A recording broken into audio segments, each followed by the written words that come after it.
join us. You're not that late. And after all, you are throwing this party for yourself. Tell me that you did not. Did not what? Well, Kate's back on track and ready to retaliate. How mad do you think she is about the dress? Postal, especially on a night like tonight, her re-entry to fashion, and then someone who's not even in the business shows up wearing her exact same dress and looks better in it. Nightmare.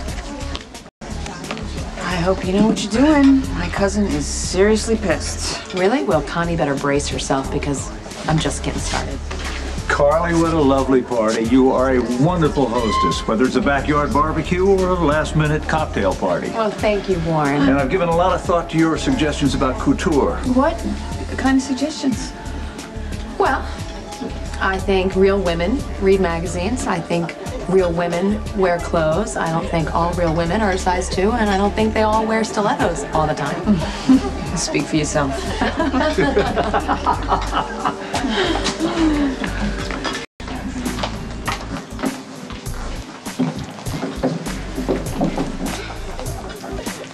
Telling Carly about this dress was blatant sabotage and a betrayal that will not be forgiven. There we go. Connie, it is just a dress. I welcomed you back to the office. I held your job when you were sick. And how do you repay me? Calm down. I am going to be a laughingstock by tomorrow morning. The party was fine. All right, everyone had a real good time. They were real happy to see you. None of these people eat anything, but I think the party was lovely. Okay, first, do not call me Connie in public again. My name is Kate Howard. Second, don't presume that you understand anything about the fashion publishing industry or exactly what was going on in this room. And third, stop pretending that you give a damn about my feelings, because clearly you and your new best friend Carly found the entire experience amusing. It is amusing. Connie, you are amusing. I mean, if my brothers, your cousins would have been here, they would have rolled around on the floor laughing, watching you work this room, working these people, walking around like you're all smart and powerful. Honey, you don't even know your enemies from your friends. I guess that's why you have to have a party for yourself in the first place. Okay, Olivia, this is what's called a professional occasion.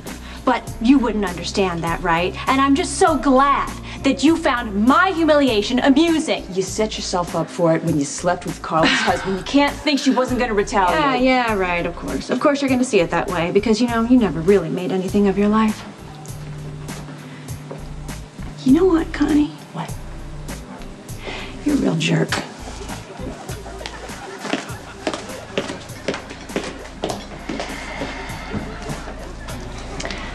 You know, Lulu, I took a real risk hiring you, knowing that competent people stood in line for the position, and I put up with your sloppy work, your tardiness, and I genuinely tried to teach you how to survive in this industry.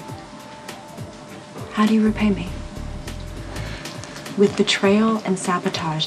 You leave me no choice, Lulu. For that reason— No, it was me. I was the one that told Carly about your dress.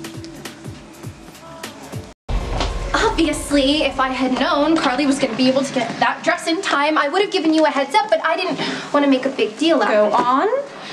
I shouldn't have been talking on my phone in the lobby, especially about something as important as that dress. And yes, maybe I let the designer's name slip. I did see Carly pass by, but she owns the hotel, so I didn't think anything of it. Actually, I did think something of it, but I didn't think she was going to be able to pull something like that off. Maxie,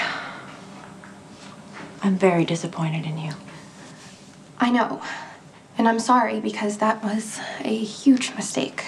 You, of all people, knew how important this dress was to me, how important this party was to me. I've had so much faith in you, Maxie. You show amazing promise. But I did tell you both a long time ago that if I fired one of you, I'd have to fire— I'm firing my assistants. Oh. On what grounds? Well, Jax, Carly didn't show up at the party in that dress by accident. You're firing them over a dress. Yes, Jax. This is a fashion magazine. My entire career is based on the concept of a dress. Who is wearing it, to what event, who made it. And this kind of blatant sabotage is insubordination, and I don't know, would you tolerate it? Can you prove that they told Carly about the dress? Well, No. So there's a million ways she could have found out, right? I mean, she could have snuck into the office here. She probably has a key and looked around and... Yes, Jax, but Maxie just admitted to me that she let Carly over here. So, I cannot tolerate this kind of sabotage, and I'm gonna have to fire them both. Clarice will have 2 new replacements here by tomorrow morning. Kate, I know that you've had a rough night. But taking your anger out on your assistants isn't fair either, especially Maxie. I mean, she did really great work when you were in the hospital. She got Crimson out the door almost single-handedly. She got our numbers up in our key demographic. I mean, you should be thanking Maxie, not firing her. Okay, Jax, You know what? A raise wouldn't be out of the question. I never agreed to let you micromanage my personnel decisions. I hate to do this, Kate, but I am the primary investor. You can't fire them.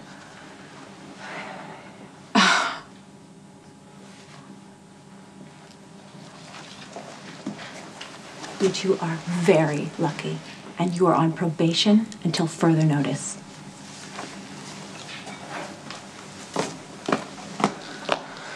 Thank you. It's okay, you just keep up with good work.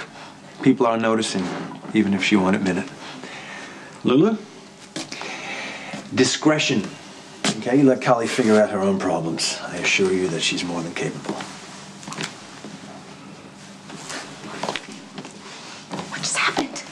Why did you cover for me? I have no idea. What is with this bizarre impulse to protect me? I don't know. It doesn't make sense. And what were you thinking telling Carly about that dress? She's family. I didn't have a choice. You had the choice to say no or lie and describe a different dress. I wanted Carly to beat Kate. After everything she's been through, she deserves a win. Then you deserve to lose your job. But you saved me anyway. I know, it was embarrassing. You probably thought you were going to rack up points with Kate, but instead you put your job on the line for your own worst enemy. You are not my worst enemy. That would make me stupid and shallow. Well, I am shallow, but that's okay because you're annoying, reckless, and full of yourself. Look, I knew Kate was going to fire both of us anyway. I thought I would go out looking like a decent person, even though I'm not. Fine, fine. You don't have to admit that you were being a true friend, but thank you anyway because I really, really need this job now that Johnny has left his family. I don't want to hear about it. Just go. Maxie, I can't leave. Kate left us all this stuff that we have to do by tomorrow. Yes, and you're only going to slow me down. I'm not going to slow you down. Just leave already. Are you sure?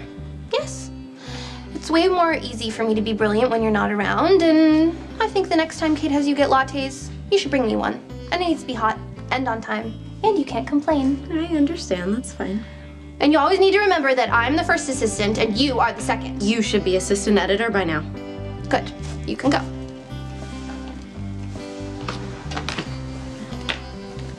You don't know this yet, but someday I'm gonna be as good a friend to you as you were to me just now. Bye, Lulu.